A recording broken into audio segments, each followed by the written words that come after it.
Novamente, boa noite a todos. Convido a amada igreja a abrir as suas Bíblias para Isaías 52. E nós iremos ler do verso 13 em diante.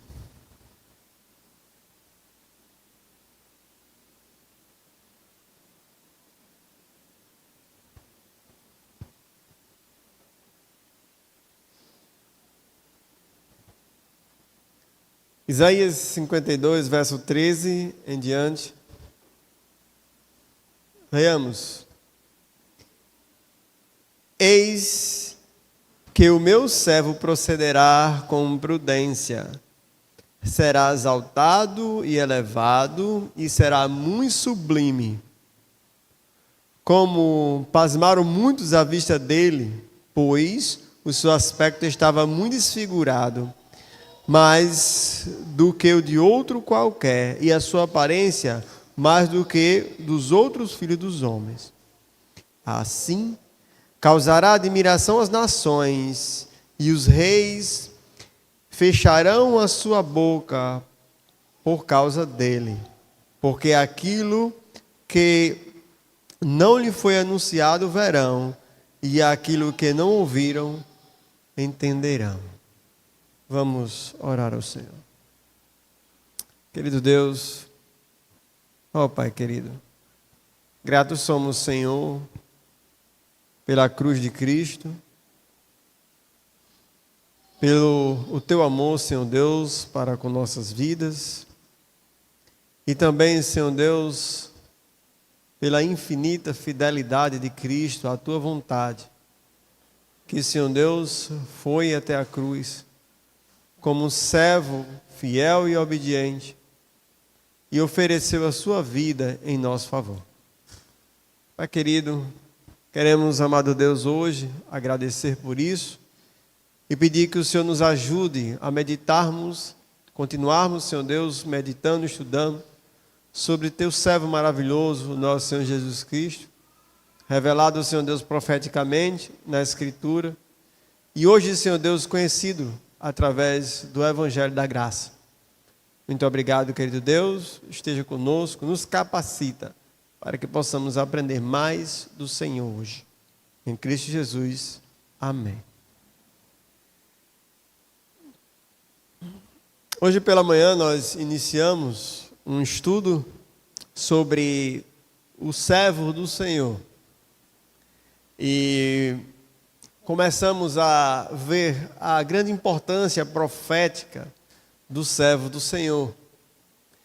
E culminaríamos aqui no último cântico do servo do Senhor, que é Isaías 52 e 53. E hoje nós cantamos, acabamos de cantar, o grande e maravilhoso hino que é Isaías 53. Isaías 53 é o clímax do cântico do servo do Senhor, revelado na Escritura no livro de Isaías. E hoje nós iremos meditar um pouco sobre Isaías 53. Porém, como é importante para que todos nós que aqui estamos pegarmos um pouco do que aprendemos pela manhã, vamos fazer as devidas conexões com o que nós aprendemos pela manhã. E, evidentemente, se você tem curiosidade de aprender mais sobre o servo do Senhor, está convidado a participar das nossas EBDs, ou nos procurar para que nós possamos explicar mais sobre a grandiosidade da obra de Cristo. Bem, o livro de Isaías contém 4 grandes cânticos. E esses 4 grandes cânticos, hoje pela manhã nós discutimos o primeiro cântico, que remonta à figura de um servo, a figura de um indivíduo que mudaria a história da humanidade. E eu gostaria que rapidamente você abrisse sua Bíblia comigo e nós vamos fazer uma breve introdução sobre os 4 cânticos. E é importante nós lembrarmos que estamos falando de uma poesia hebraica, nós estamos falando de uma forma de escrever que, além de profecia, tem poesia. E foi assim que Isaías ensinou sobre o servo. E que em Isaías 53, ele chega nesse clímax dizendo que era este servo que substituiria todos nós, para que nós pudéssemos ter uma segunda chance diante do Pai. Porém, capítulo 42 de Isaías, versículo 1, diz assim: eis aqui o meu servo, a quem sustento, o meu escolhido, a quem a minha alma se compraz. Pus sobre ele o meu espírito, e ele promulgará o direito para os gentios. Isaías aqui traça a identidade deste servo e há de marcar uma grande compreensão aqui sobre quem era este servo. E é importante, meu amado, você entender isso. Para entendermos quem era Jesus, precisamos compreender o que é que Isaías está dizendo. Isaías está dizendo que este servo foi escolhido por Deus, em quem Deus tinha um grande prazer. E além disso, esse servo seria envolvido pela presença do Espírito Santo. E não é à toa que quando Jesus é batizado, lá em Lucas, capítulo 3, versículo 22, e aí eu quero trazer à memória a todos vocês, Jesus sendo batizado por João Batista, e naquele momento, verso 22, e o Espírito Santo desceu sobre ele em forma corpórea como pomba. E ouviu-se uma voz do céu: tu és o meu filho amado, em ti me comprazo. Assim, Isaías estabelece uma conexão, e os evangelhos completam essa conexão. Ou seja, identificamos o servo do Senhor profetizado em Isaías. Porém, Isaías fala que este servo, além de ser alguém ungido por Deus para uma tarefa de trazer juízo para o mundo, esse servo não traria juízo da forma comum. Ou seja, através da força e da violência. Nós vimos isso pela manhã. Como é que esse servo traria o juízo e o direito ao mundo? Versículo 3, versículo 4 do capítulo 42. Não esmagará a cana quebrada, nem apagará a torcida que fumega. Em verdade promulgará o direito, não desanimará, nem se quebrará, até que ponha a terra ao direito, e as terras e o mar aguardarão a sua doutrina. Então, além desse servo ser ungido por Deus, escolhido por Deus para uma missão muito importante neste mundo, a sua forma de estabelecer o direito era diferente dos outros grandes governantes do mundo. Os outros grandes governantes do mundo fariam isso através da força, através do poder militar, através do poder bélico. Porém, este servo do Senhor faria isso em mansidão, através da verdade e através de uma perfeita doutrina. Foi isso que nós estudamos pela manhã. Então agora nós resumimos aquilo que nós vimos pela manhã. Segundo cântico, abra aí a sua Bíblia para Isaías 49, verso 5.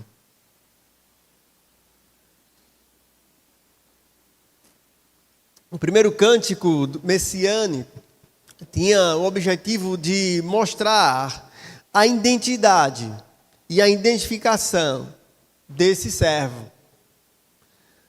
O segundo cântico tem como objetivo mostrar o seu ministério universal. Olha, verso 5. Mas agora diz o Senhor, que me formou desde o ventre para eu ser seu servo, para que torne a trazer Jacó e a reunir Israel a ele, porque eu sou glorificado perante ele, e o meu Deus é a minha força. Isaías começa a dar detalhes desse ministério. O ministério do servo tinha alguns objetivos específicos. O primeiro objetivo específico era restaurar a comunhão de Israel com Deus. Para você que está aqui e não sabe, Israel foi o povo escolhido por Deus para transmitir a luz de Deus para o mundo. Porém, esse povo se rebelou contra Deus. Neste momento, esse povo, inclusive, estava preso na Babilônia. E é nesse contexto que o servo do Senhor também tem uma função. Porém, além de uma função para o povo de Israel, este servo também tinha uma segunda função. Olha aí, versículo 49, capítulo 49, verso B, verso 6, parte B.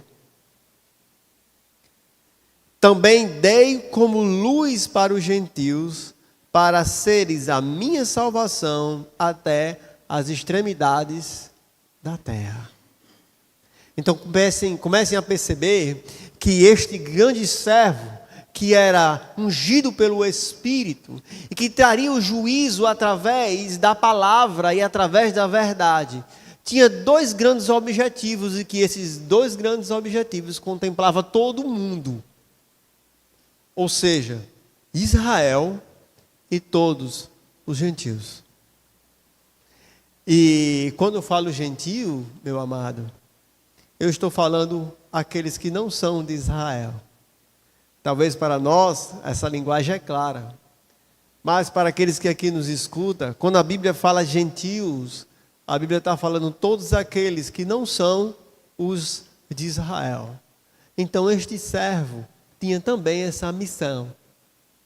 Essa missão de restaurar a comunhão de Israel com Deus, mas também de trazer a luz de Deus para o mundo. Porém, aqui no capítulo 49 de Isaías, ele introduz algo que culminará no capítulo 53. Olha versículo 4. Eu mesmo disse, debalde tenho trabalhado, inútil e vãmente gastei as minhas forças. Todavia o meu direito está perante o Senhor, a minha recompensa perante o meu Deus. Nesse momento, o clamor do servo começa a dar indicativos de que ele seria frustrado em sua missão terrena. Aquele servo em que era ungido de Deus, que talvez numa análise simples, todos deviam estar esperando e ansiosamente buscando encontrar com esse servo. Nos parece que a profecia diz que esse servo seria frustrado em seu ministério terreno. O texto diz, debalde tenho trabalhado, inútil e vãmente gastei as minhas forças. Neste momento, aquele grande servo passa a ter uma roupagem de frustração e sofrimento. E aí vem na minha mente as palavras do Senhor Jesus. Lembra quando o Senhor Jesus chega diante de Jerusalém e diz, Jerusalém, Jerusalém, que mata os profetas e apedreja os que foram enviados. Quantas vezes quis eu reunir os teus filhos, como a galinha junta os seus pintinhos debaixo das asas, e vós não o quisestes. A expectativa profética aqui, irmãos, ela mexe de fato com a alma do atento leitor. O atento leitor agora está olhando para este servo cheio de propósitos universais.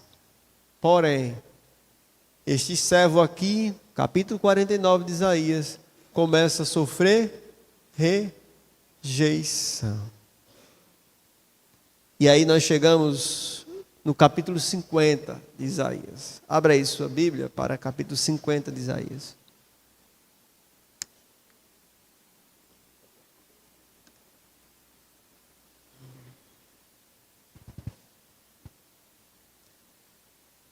capítulo 50, o terceiro cântico, nós vemos agora características do ministério e um ministério muito mais profético.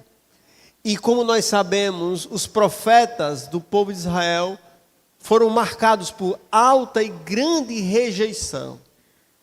Veja, versículo 5 e versículo 6.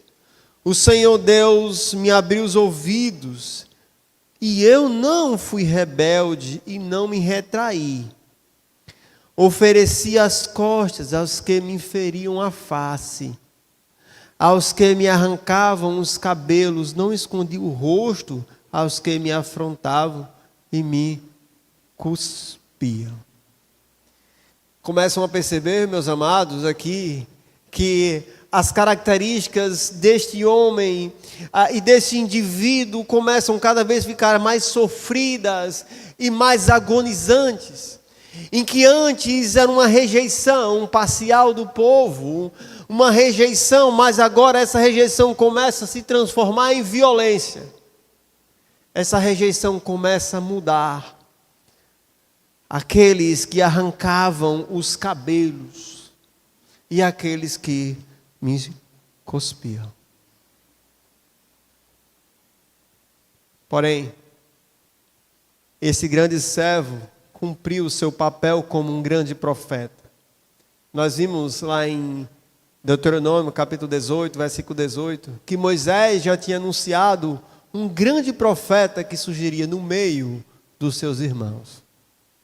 Veja, no versículo 4, diz o seguinte: o Senhor Deus me deu língua de eruditos para que eu saiba dizer boa palavra ao cansado.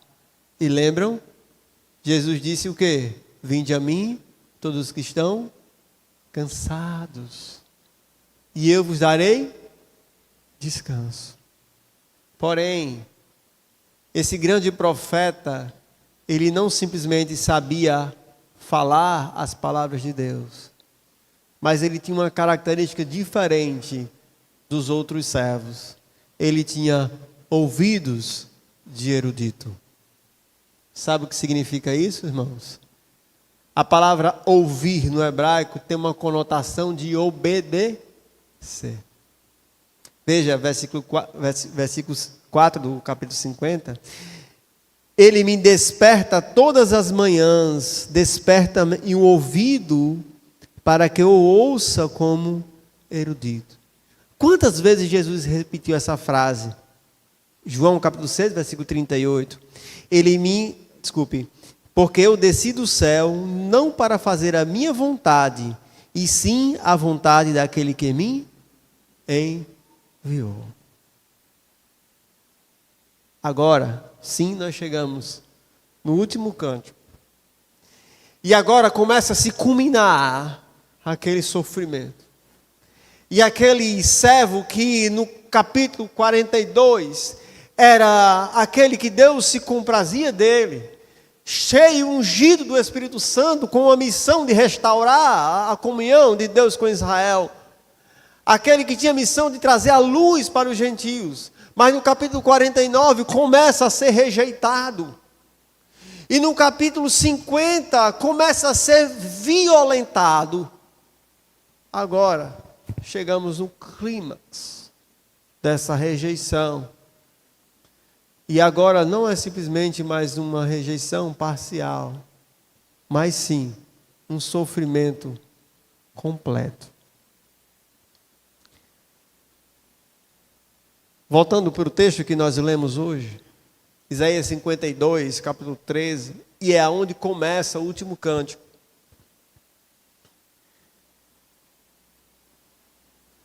Isaías faz uma grande transição do capítulo 52 para o capítulo 53. O capítulo 52, ele ainda apresenta esse servo de uma maneira muito clara. Meu servo procederá com prudência, será exaltado e elevado e muito sublime. Então Isaías faz uma apresentação que evidenciará o grande contraste.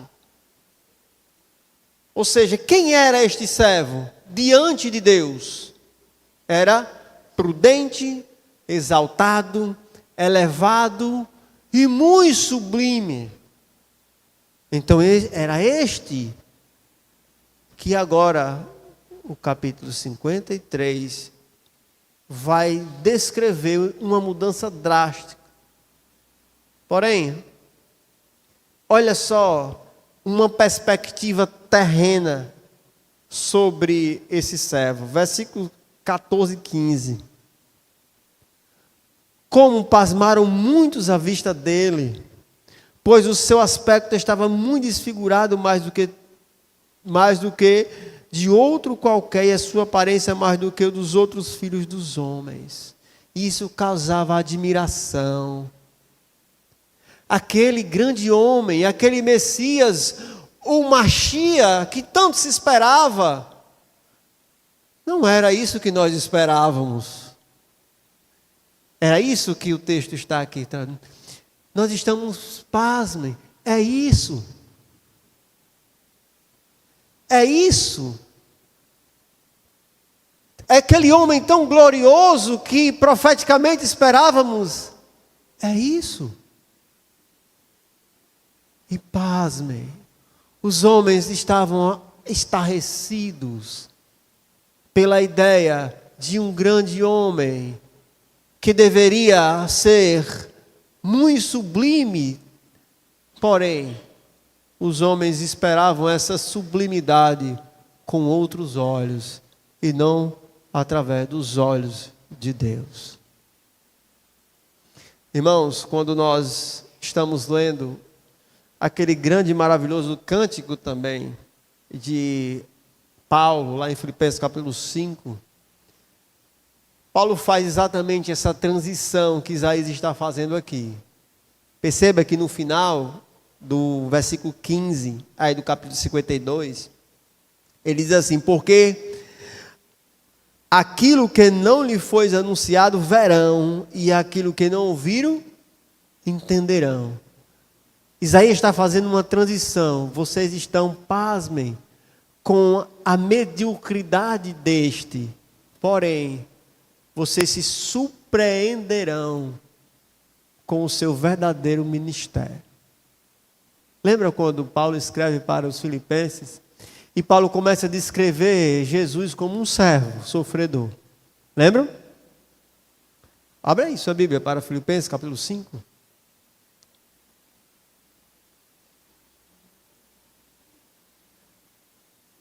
Filipenses capítulo 2, desculpe. Filipenses capítulo 2. Diz assim: tende vós, a partir do versículo 5, tende vós o mesmo sentimento que houve em Cristo Jesus, pois ele, sendo o mais sublime de todos, o prudente, o excelente e muito sublime, subsistindo em forma de Deus. Olha o que é que o texto diz: não julgou por usurpação o ser igual a Deus, antes a si mesmo se esvaziou, assumindo que forma? Forma de servo. As características do texto original deixam claro que não é um servo visualmente excelente, mas é um servo escravo. É um servo que se assemelha aos mais desprezíveis dos homens. E Paulo atesta a mesma coisa que Isaías vai atestar aqui. Porém, Paulo também atesta a mesma coisa que Isaías atestou. A si mesmo se humilhou, tornando-se obediente até a morte, morte de cruz. Parece que Paulo está com Isaías 53. Pelo que também, o que é que acontece? Deus o exaltou sobremaneira e lhe deu o nome que está acima de todo nome, para que o nome de Jesus se dobre todo o joelho na terra e debaixo da terra, e toda a língua confesse que Jesus é Senhor, para a glória de Deus Pai. Paulo aqui nesse cântico está fazendo essa mesma transição que Isaías está fazendo aqui, nesse cântico. Todos quando viram, o desprezaram. Porém, ele era de verdade aquele que Deus tinha escolhido para ser o servo excelente. Porém, irmãos, tem algo no meio. Tem algo no meio da característica desse servo e da sua exultação. E o que está no meio é o que Isaías 53 realmente vai falar. O que está no meio desse tão grandioso servo e da sua exultação chama-se obra vicária. Isaías 53 vai falar exclusivamente, e é o melhor capítulo da Bíblia para falar sobre a obra vicária. O que seria vicário? Talvez algumas pessoas não saibam o que é vicário. Vicário significa substitutivo. Vicário significa tomar o lugar de, ou assumir a culpa de. Então, irmãos, esse servo tinha uma missão vicária. Agora, abramos nossa Bíblia de verdade para Isaías 53, verso 1.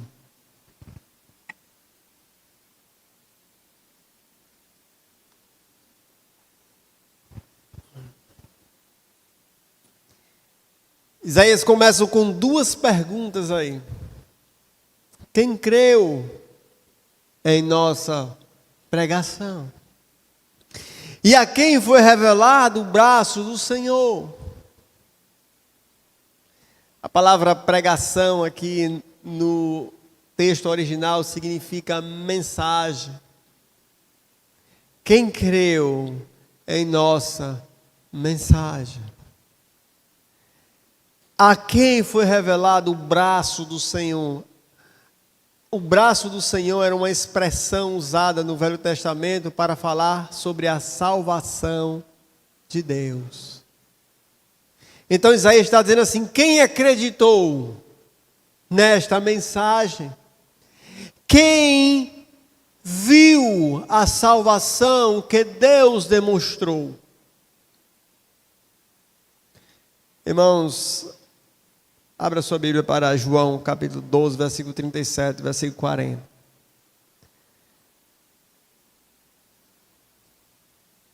João, capítulo 12, versículo 37, versículo 40.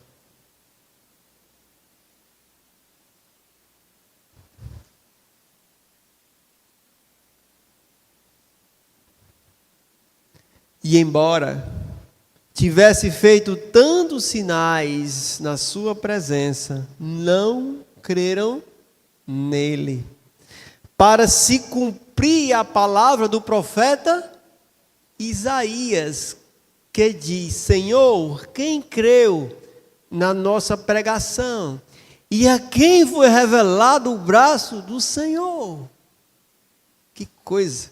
Olha a conexão que João faz com a profecia de Isaías. Aqui nós estamos no capítulo 12 de João, onde Jesus está no final do seu ministério terreno. Vocês lembram?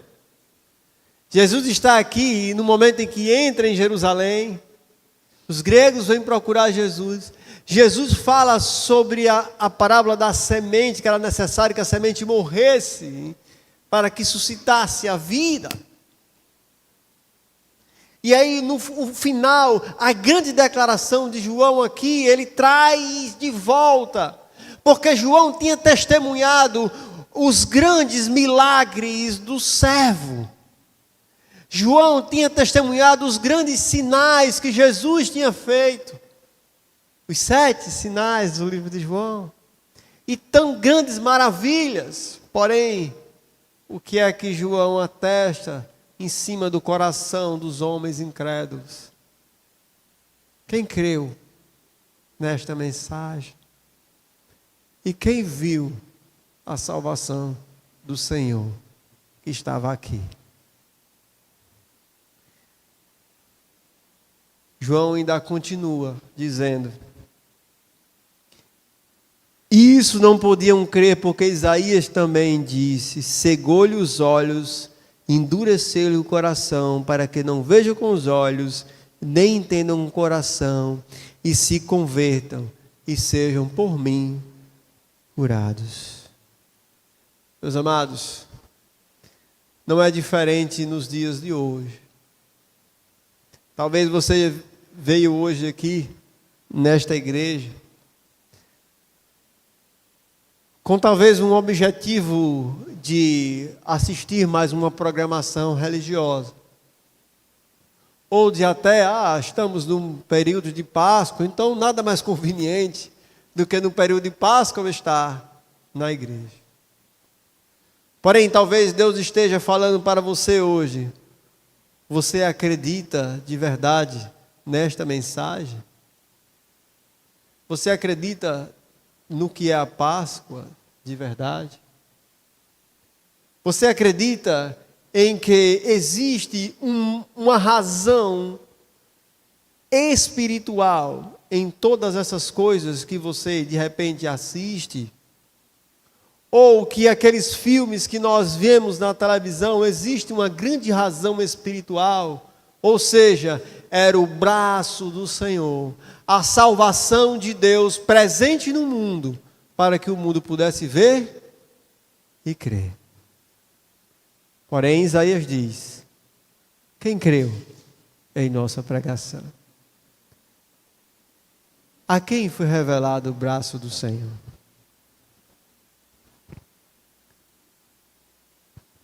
Essa expressão do versículo 1, traz um plano de fundo para o que o servo do Senhor, como expectativa do povo, seria.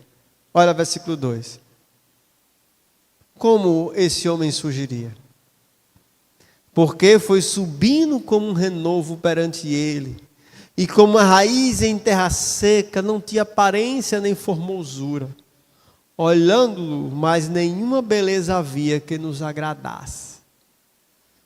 Aqui, Isaías traz uma visão muito comum do deserto. No deserto, era muito comum existir árvores e plantas que morriam por causa da sequidão. E, por alguma razão, depois de as árvores mortas, por causa do orvalho, mesmo depois de morta aquela árvore, muito seca, digamos assim, começava a surgir uma pequena brotozinho no meio daquela árvore seca. E como se denominava isso aí? Um renovo. É um fio de esperança. Porém, imagine um fio de esperança no meio de uma terra seca. Eu lembrei agora, lá no acampamento Amor Paz, às vezes Deus faz essas coisas para a gente se lembrar, né? Eu não sei o que aconteceu, mas algumas pessoas, eu não sei se foi animal, cortaram alguns pés de planta que nós plantamos lá, né? Cortaram no tronco. E aquelas árvores secaram. Porém, dessa vez que fui lá, eu me deparei com o quê? Com um renovo.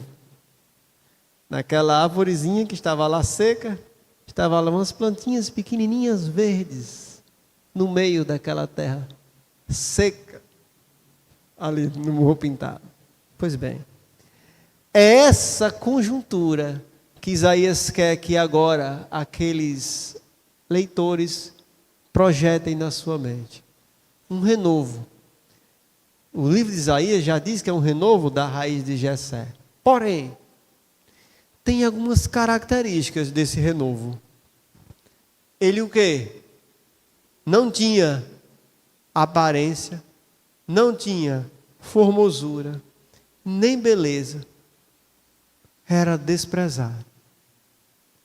E eu gostaria que você refletisse sobre isso. Às vezes, quando nós lemos esse texto, nós só vemos única e exclusivamente a pessoa do Senhor Jesus. Mas sabe quem nós também devemos ver aqui? Você sabe a quem Jesus veio se tornar igual? Jesus veio se tornar igual a mim e a você. O texto de Isaías também está dizendo que Jesus veio salvar quem não tinha nenhuma aparência, nenhuma formosura, nenhuma beleza, desprezados e homens doentes. Jesus se fez como estes, para salvar a estes. Sim. Deus poderia ter colocado o seu filho num corpo sublime, maravilhoso e perfeito, um homem alto, belo, mas não representaria espiritualmente todos aqueles que ele veio representar. Jesus veio representar aqui nesse mundo, não foi homens bonitos, não foi homens belos, de boa aparência. E não estou falando isso fisicamente, meus amados, estou falando espiritualmente falando. Toda a humanidade diante de Deus é assim, feio, sem beleza, desprezível. Então, quando nós agora enxergarmos este servo sofredor, não foi por acaso que ele se tornou um deste homem. Ele se tornou um desses que ele iria representar. E todos nós estamos nessa condição diante de Deus. Todos os homens estão numa condição desprezível diante de Deus.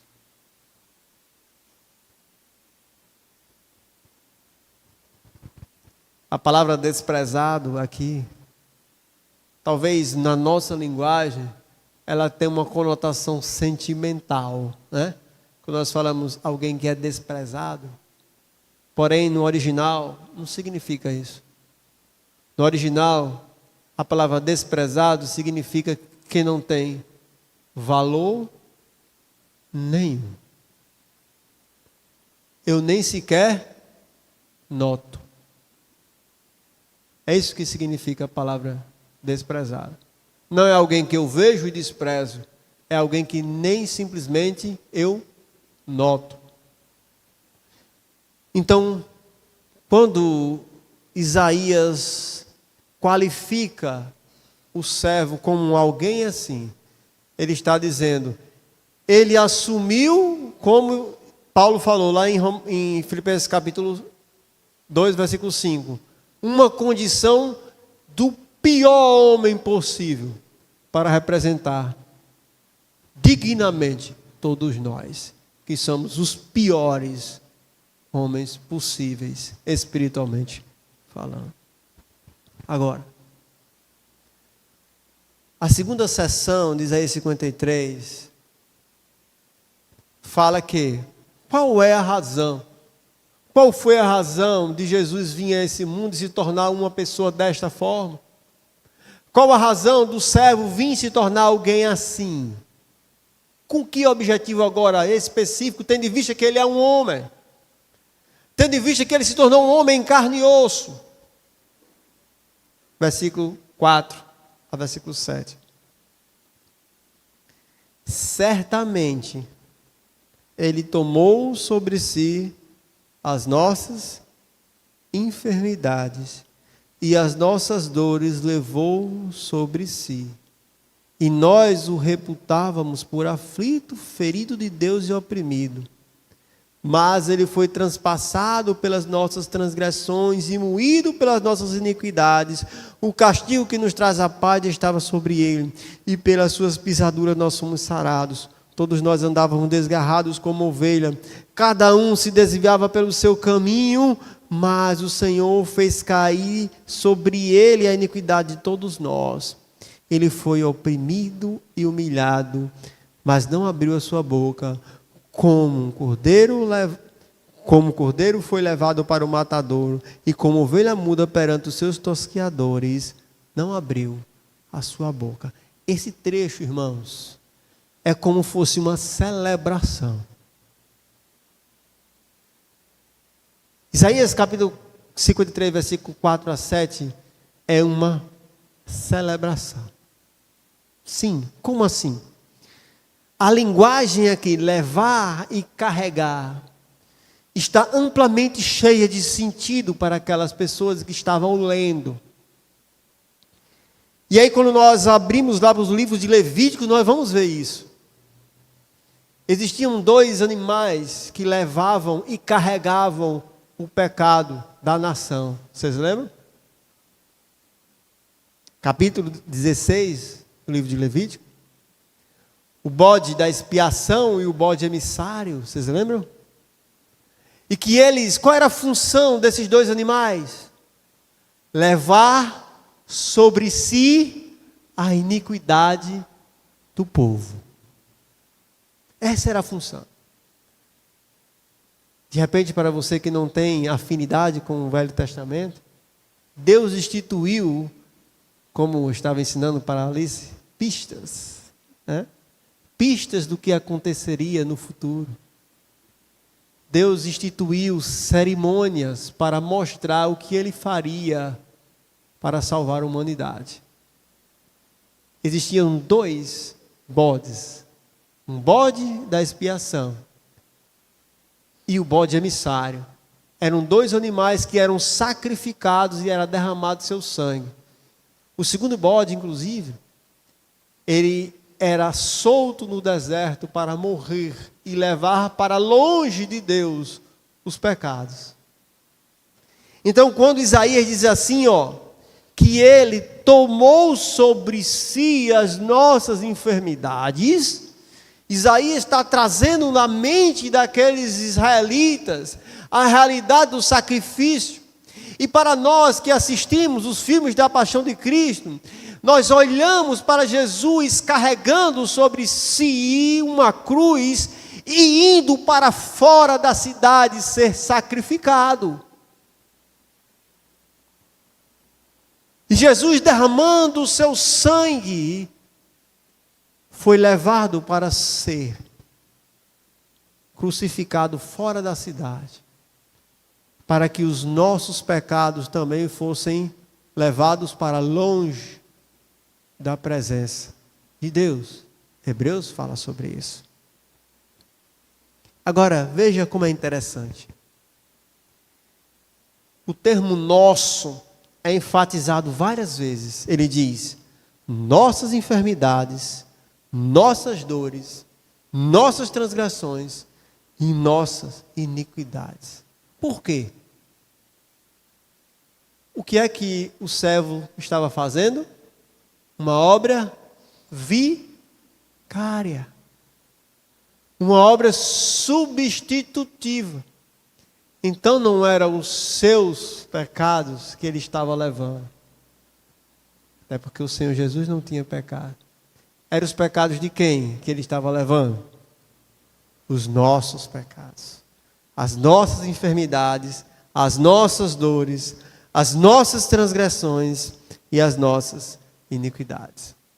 Fazendo uma leitura perfeita sobre isso, o apóstolo Pedro, lá no capítulo 2, versículo 24 a 25, 1 Pedro, capítulo 2, versículo 24 a 25, fazendo uma leitura perfeita dessa realidade, ele diz lá: carregando ele mesmo em seu corpo sobre o madeiro os nossos pecados, para que nós, mortos para os pecados, vivamos para a justiça. Por suas chagas fomos sarados, porque estávamos desgarrados como ovelha. Agora, porém, vos converteste ao pastor e bispo das vossas almas. Pedro faz uma leitura perfeita da obra vicária do Senhor Jesus. Agora, Isaías vai fazer uma ênfase sobre a necessidade desse servo, além de ser vicário, além de ser substitutivo, ele ser como um de nós. Olha aí, versículo 8 e versículo 9. Abre aí. Isaías, capítulo 53, 8 e 9.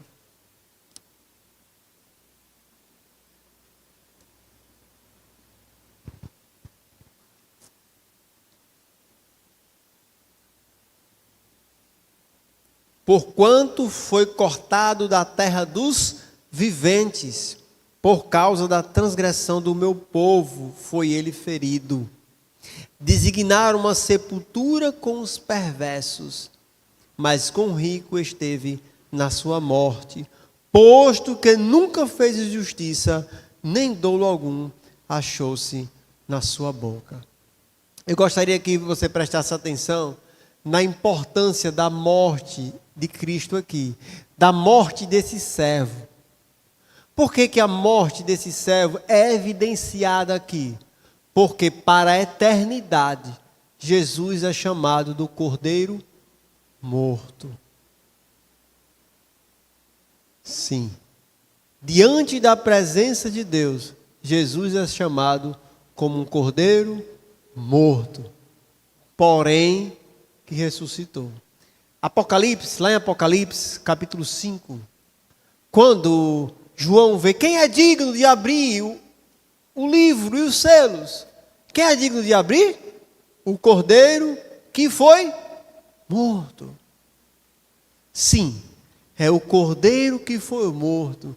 É o testemunho vivo de que alguém pagou. É o testemunho vivo da obra vicária. É o testemunho de que todos aqueles que eram culpados agora não são mais diante de Deus. Para a eternidade, Jesus será conhecido como o Cordeiro que foi morto. Já parou para pensar sobre isso? Já parou para pensar o quanto é importante você crer que Jesus morreu por você? Já parou para pensar que Deus providenciou uma forma de que você não precisasse morrer pelas suas dores, pelas suas iniquidades, pelas suas transgressões, e que alguém morreu por você, e esse alguém foi o servo sublime, ungido do Senhor, Filho de Deus, Criador de todas as coisas. Foi esse que lhe substituiu na cruz.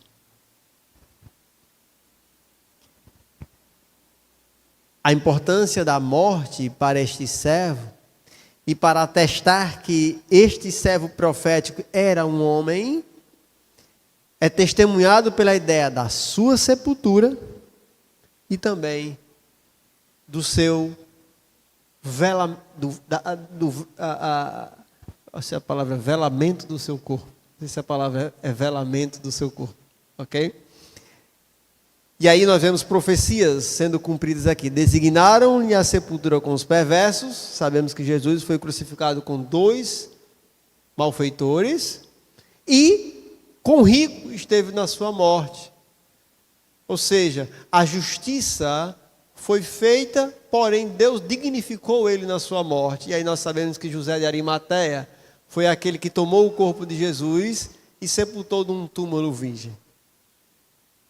Porém, para nós irmos para o final da profecia, veja que nós temos o seguinte: a qualificação deste servo, a obra desse servo, e até agora nós estamos vendo uma perspectiva de todos nós, leitores da profecia, em relação ao servo.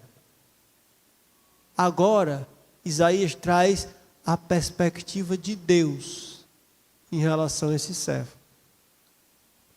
Como é que Deus está vendo tudo isso? Como o Senhor está vendo tudo isso? Olha aí, versículo 10 a versículo 12. Todavia, ao Senhor agradou moê-lo, fazendo enfermar. Vamos parar por aqui. Talvez, quando nós lemos isso aqui, que difícil. Agradou moê-lo.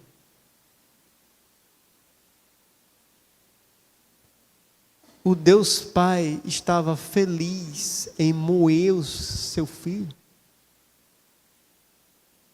Você ficaria feliz em sacrificar o seu filho? Essa é uma pergunta para refletirmos esse texto. Porém, o que significa a que Deus agradou moê-lo? A quem Jesus estava representando? A quem o servo estava representando? Todos nós e o pecado. Aqui, Deus está aplicando a sua justiça perfeita. E como Deus, grande e reto juiz, que traria através do ministério desse servo o direito e o juízo para toda a humanidade, agradou ele moê-lo, para que a justiça e o direito pudessem ser feitos. Pode ter certeza, meus irmãos, que no coração de Deus estava um grande e imenso amor, olhando seu filho morrer por nós. Ele não interviu, de fato. Nem o Senhor Jesus desceu dali por amor por nós. Porém, dentro do coração justo de Deus, estava sendo satisfeita uma justiça perfeita. E é por isso que o texto de Isaías diz que Deus se agradou em moê-lo, para que os pecados, para que o mal, as obras de Satanás e a condenação que estava sobre mim e sobre você, pudessem ser efetivamente perdoados. Agradou moê-lo, trazer a justiça de Deus. Como? Através de uma oferta pelo pecado.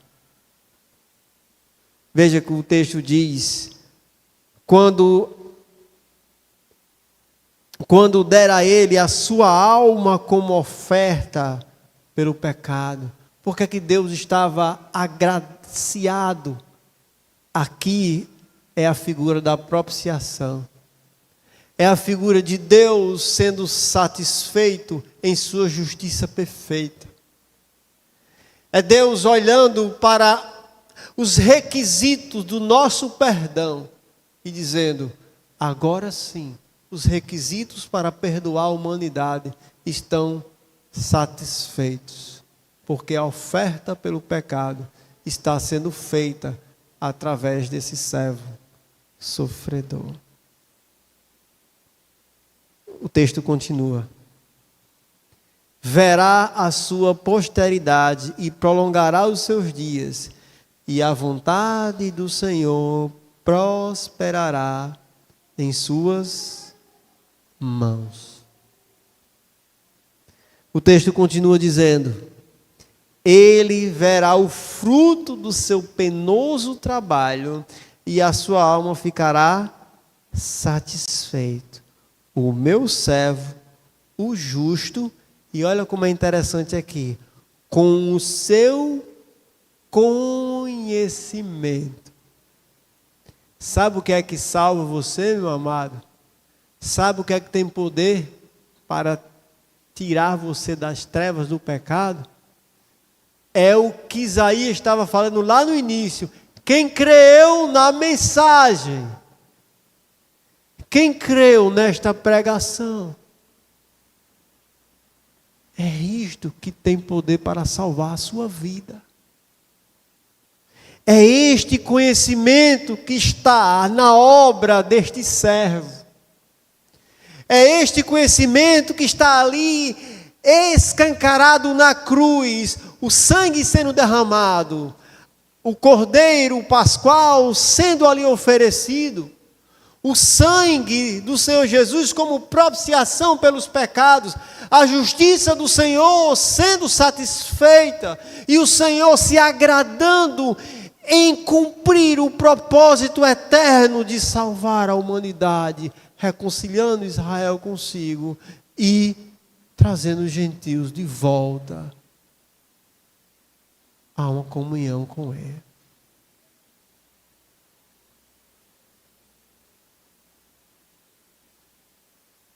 Com o seu conhecimento, justificará muitos. Por quê? Porque as iniquidades dele levará sobre si. Para sempre, meus amados irmãos. E é por essa razão que quando a gente diz que estamos em Cristo, e quando Deus olha para nós, Ele não enxerga a nós. Ele enxerga a Cristo e a sua obra perfeita. A este servo sofredor,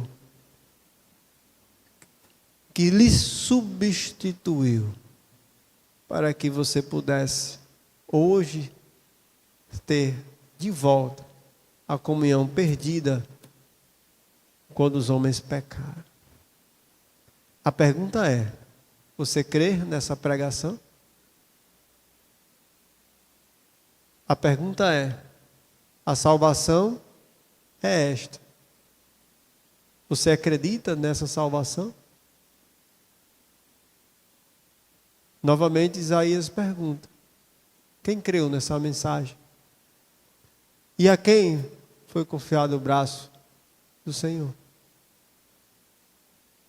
Não adianta você estar aqui escutando essa mensagem e você não depositar a sua confiança no que Cristo fez por você.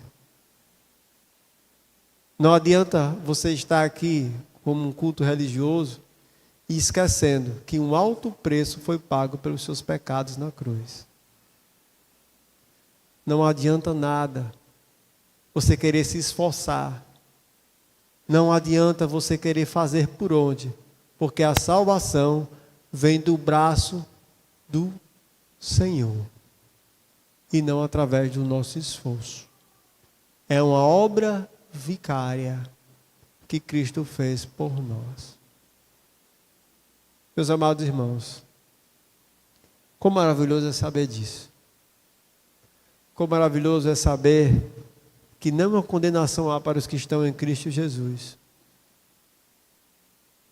Porque nada nos separará do amor de Deus que está em Cristo Jesus, nosso Senhor. Quem nos condenará? É Deus quem nos justifica. Porque o servo do Senhor veio trazer o direito e o juízo, para que todos aqueles que nele creem não pereçam, mas tenham a vida eterna. Amém?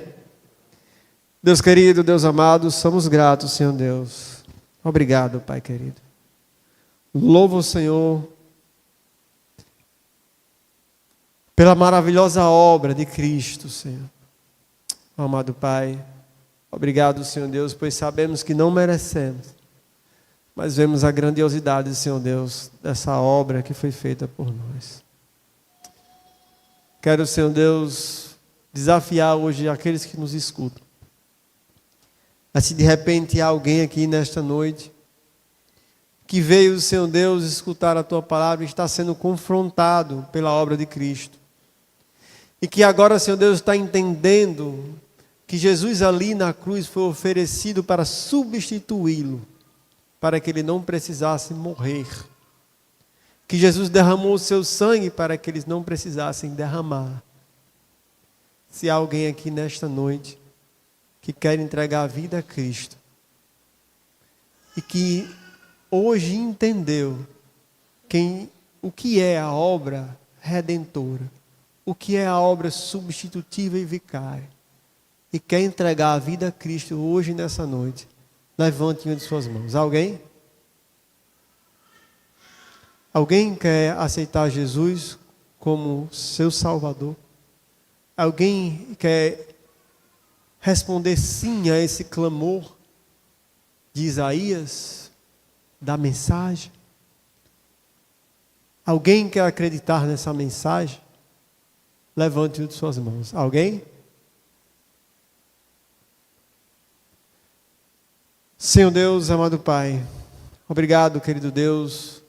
E para nós que somos teus filhos, nos ajuda, amado Pai, a viver essa mensagem. Olhar para a cruz e participar dos benefícios dela todos os dias da nossa vida. Assim agradecemos, em nome do nosso Senhor Jesus, nosso único e suficiente Salvador. Amém.